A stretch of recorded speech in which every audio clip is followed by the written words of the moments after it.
Picture this: a leading tech powerhouse abruptly halting a nation's military from using its cutting-edge tools to spy on millions of civilians. That's the shocking reality unfolding as Microsoft has severed Israel's access to technology powering a vast surveillance network targeting Palestinian phone calls in Gaza and the West Bank. But here's where it gets controversial. Could this move by a U.S. company reshape global tech ethics?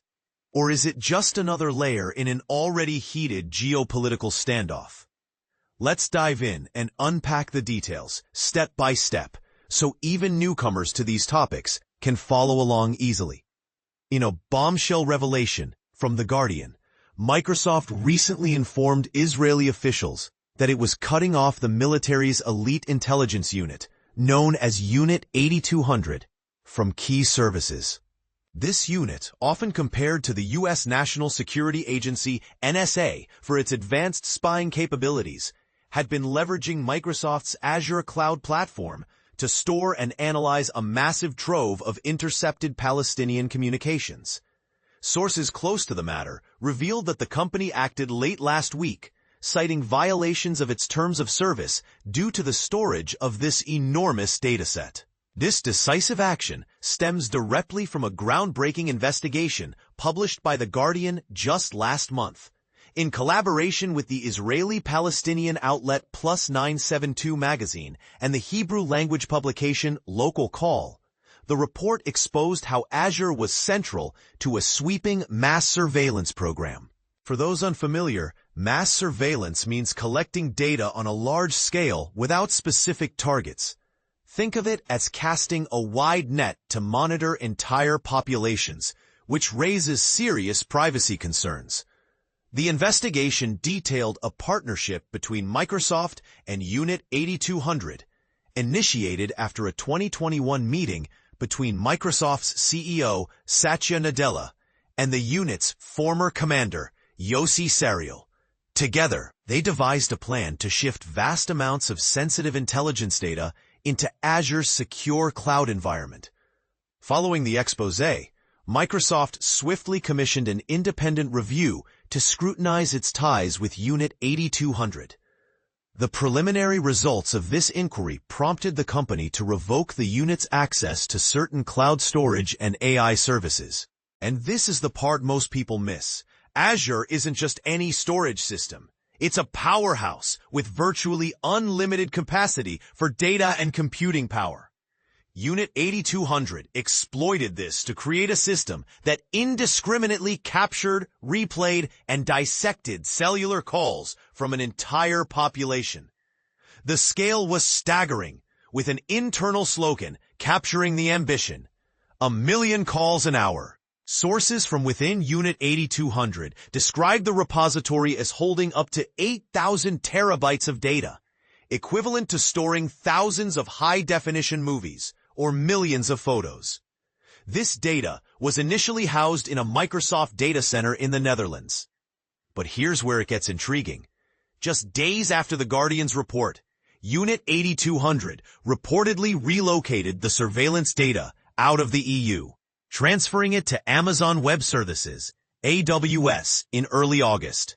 Neither the Israel Defense Forces, IDF, nor Amazon commented on the request for details, leaving questions about the logistics and implications of such a massive data migration. Microsoft's unprecedented step came amid mounting pressure from its employees, investors, and the public over its involvement with Israel's military, especially in the context of the ongoing conflict in Gaza. A recent United Nations Commission of Inquiry concluded that Israel's actions in Gaza amounted to genocide, a claim vehemently denied by Israel, but endorsed by numerous international law experts. This backdrop fueled protests at Microsoft's U.S. headquarters and a European data center, alongside calls from a worker-led group called No Azure for Apartheid to sever all military ties. On Thursday, Microsoft's vice chair and president, Brad Smith, emailed staff about the decision, confirming the suspension of services to a unit within Israel's Ministry of Defense. These included cloud storage and AI tools. Smith emphasized Microsoft's long-standing policy: "We do not provide technology to facilitate mass surveillance of civilians. We have applied this principle in every country around the world, and we have insisted on it repeatedly for more than 2 decades." This effectively ended a 3-year collaboration where Unit 8200 used its own interception tools to gather calls, then relied on a customized Azure section for long-term storage and AI-powered analysis. While the surveillance initially targeted the West Bank, home to about 3 million Palestinians under Israeli military control, intelligence sources indicated it expanded to Gaza, aiding in the planning of lethal airstrikes. The revelations underscore how Israel has depended on U.S. tech giant services for its Gaza operations, which have resulted in over 65,000 Palestinian deaths, predominantly civilians, and triggered a severe humanitarian crisis, including starvation. But here's the controversial twist. Does this reliance make tech companies complicit in international conflicts, or should they prioritize business neutrality? It's a debate that's sparking heated opinions worldwide. To put the human toll in perspective, let's address a common question. How many Palestinians have been killed in Israel's campaign against Gaza? According to Gaza health officials, at least 60,000 people have died since the military operation began following Hamas's October 7, 2023, attack, which claimed nearly 1,200 lives. The true number is likely higher, as it excludes those buried under rubble or victims of indirect causes like starvation. Among the recorded deaths, which include militants, women, children, and the elderly, make up about 55%. This statistic highlights the disproportionate impact on vulnerable groups, a point that often fuels discussions on proportionality in warfare. In a document reviewed by The Guardian, a senior Microsoft executive informed Israel's Ministry of Defense late last week that while the review continues, evidence supports The Guardian's findings. The executive reiterated that Microsoft is not in the business of facilitating the mass surveillance of civilians, and announced the disabling of services tied to Unit 8200's project, along with suspending some AI products. This marks the first instance of a U.S. tech firm withdrawing services from Israel's military since the Gaza war started. Though Microsoft's broader commercial ties with the IDF remain intact, preserving access to other offerings. The move inevitably prompts questions in Israel about storing sensitive data in overseas clouds. Last month's disclosures, built on an earlier Guardian investigation from January, based on leaked files, which showed the IDF's increased dependence on Azure and AI during Gaza's intense fighting phases.